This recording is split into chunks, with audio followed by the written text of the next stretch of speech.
Hey everybody, Mike Miller with the Herald Times. Andy Graham, Yep. columnist, legend, all-around good guy, Indiana football sage, Uh, wearer of many hats, uh, many cardinal hats, uh, I don't you mean all kinds of dubious things upon my head here.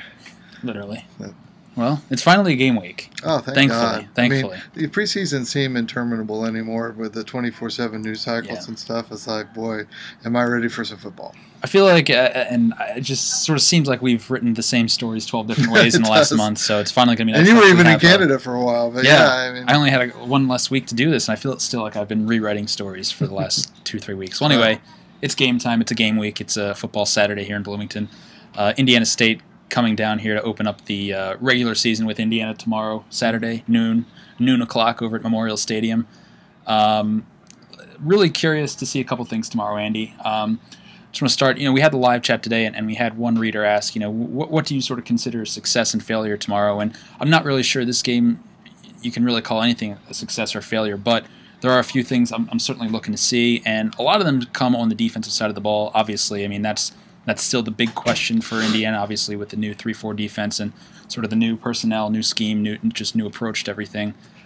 So let's just start with you. What are some of the things you're looking to see from Indiana's defense tomorrow against Indiana State? well, the biggest question going in for me is Indiana going to follow the lead of Minnesota and Purdue and have beer and wine at the games anytime soon? I mean, Is that a thing? Yeah, to me, I think that ought to be really just sort of open bar because, from my standpoint, I've long had the contention that a good stiff drink and Indiana football are a natural combination. But I'm game. all right, Let's do this. Besides that, yes, about the defense, I think that when I answered that same question in the live chat, I just said it's all about the defense. It is all about the defense.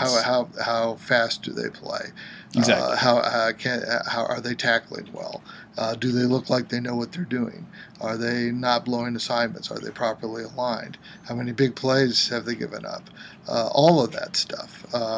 That's going to be what I'm looking for tomorrow. And yeah, I don't know how good a gauge Indiana State's going to be in terms of really passing judgment on much of any of that stuff, but you can just see some of that. Yeah. No matter what the context is. I mean, You just want to see it happen at game speed. I mean, look, Indiana State gave up, the Hoosiers crested 70 points last year, although Indiana State scored 35, and so that's kind of what you're saying. You say, okay, what's the defense going to surrender tomorrow? What kind of Right. point totals is you going to come up with? I mean, the year before that, Indiana State played Indiana to a single touchdown game. Right. So, let's see if Indiana, how Indiana plays defensively, and I want to see how much speed is out there. I want to see how fast the young linebackers are, and it's not just the speed with which they play, but their actual speed. Yeah. And so there's a lot of stuff I want to see, and I think it's going to be very interesting viewing for Indiana fans. You would certainly hope there aren't many big plays if you're an IU fan, considering what Indiana State brings back. I mean, they don't have Shakir Bell. I mean, Shakir Right. Bell was sort of a thorn in Indiana's side the last couple seasons. Really, the offense for Indiana State seems to start with their quarterback, Mike Parrish, who's played in these last two games against Indiana. But really, beyond that, we're not really sure. It's sort of there's a lot of things still unproven with Indiana State. They're obviously coming off a disaster of a season, 1-11 in Mike Sanford's first year. But that's right. I mean, if one believes the preseason punditry, they're not going to be Right. very competitive even in the OVC. So Right. I mean, look, I mean, this is when we all start to get to find out. I mean, that's why I'm happy preseason is over with, and the talking is over with, and now we can just watch people play and then draw some conclusions from that. Although in the case of Indiana, it's a bit unusual in the sense that they have one of their 2 bye weeks this year right after the Indiana State game. So in between the first and second games, they get a bye week. I don't think that's normally optimal, but I don't think it's necessarily a bad thing here for a couple of reasons.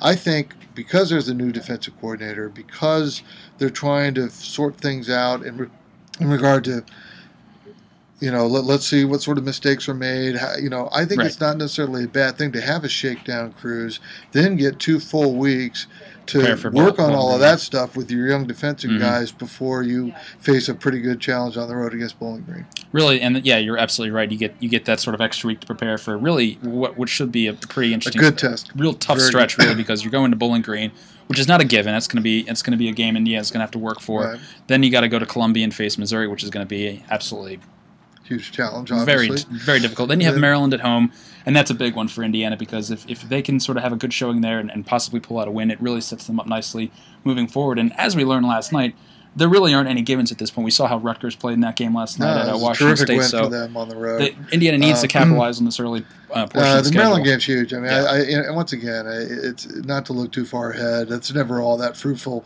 not only for teams but for journalists because the situations change with each passing game. However, looking at the schedule just on paper, the Maryland game looms really large. And if you're looking as an IU fan and you want to say, okay, is this a year? Are they going to make it to 6-6 or better to go bowling, that kind of thing? The Maryland game's a big deal. Maryland is probably rated right about with Indiana, maybe slightly above in some places or slightly below in some probably places. Just a little more balanced. A little more balanced, but we'll see. Yeah. But it's in Bloomington. It's Maryland's first ever Big Ten game. It's going to be a big deal for the Terps as well, and so it's just I think it's a swing game. It's one of those games where you look at it and you say, if Indiana wins that game, they have a chance. I mean, if one is accepting the notion that it'll be hard to go into Columbia, Missouri and win, but if Indiana beats Maryland and takes care of business with the other non-conference teams, you're talking about a possible 4-1 start. Yeah. All right. If that happens, you only need 2 more wins for the whole rest of the season. You only need 2 more wins through 7 games, okay, to attain bowl eligibility.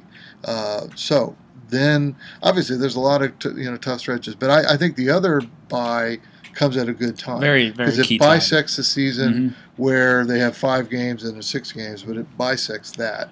So that comes at a good time. Looks like it could be another very big stretch for Indiana because you have Michigan in Ann Arbor, then you have Penn State, and you have at home. And then you have Rutgers on the road. Yes. So, and that could very well be telling for Indiana's season. I agree. And bowl hopes. If one is trying to get to a bowl, let's say if Indiana goes into that stretch and it still needs 2 wins, Rutgers on the road, Purdue at home, Indiana has a chance to achieve victory at the end of the season and attain eligibility, but they have to get themselves in position to do that first. And as we saw with Rutgers last night, I mean, Rutgers is liable to be competitive, especially out in New Jersey. So I mean, we'll see how it all shapes up, but.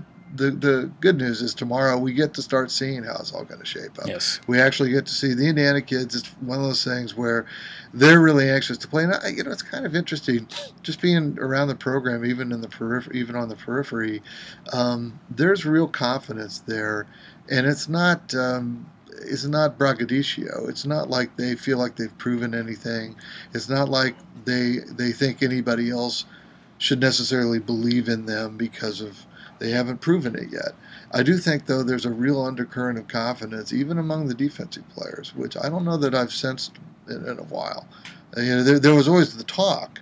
There was always the sort of verbal confidence. But now there's something else working now. I mean, I think they kind of feel like, it's time, and I think that they're ready to go. And Wilson made a point the other day by saying, they've gone back and they've looked at film from 2-3 years ago and just looking at the guys on the field, not watching them play, not watching them move around, just looking at the guys on their field. They're in a much better place. That's kind of what I feel too. This is Wilson's first team that'll be all of his recruits, and I think that without question, I mean, this is not debatable.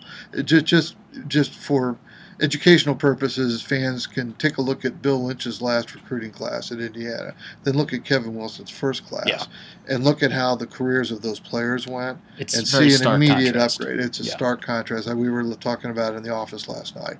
And the last couple of classes have been higher rated than that class. And so there are more athletes, there's more speed, there's more size, it looks more like a Big Ten team.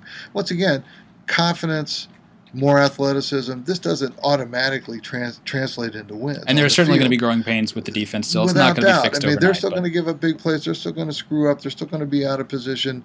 Nobody's going to wave a magic wand. I mean, people who say, well, now that they've changed defensive coordinators, everything will be hunky-dory. You're like, no.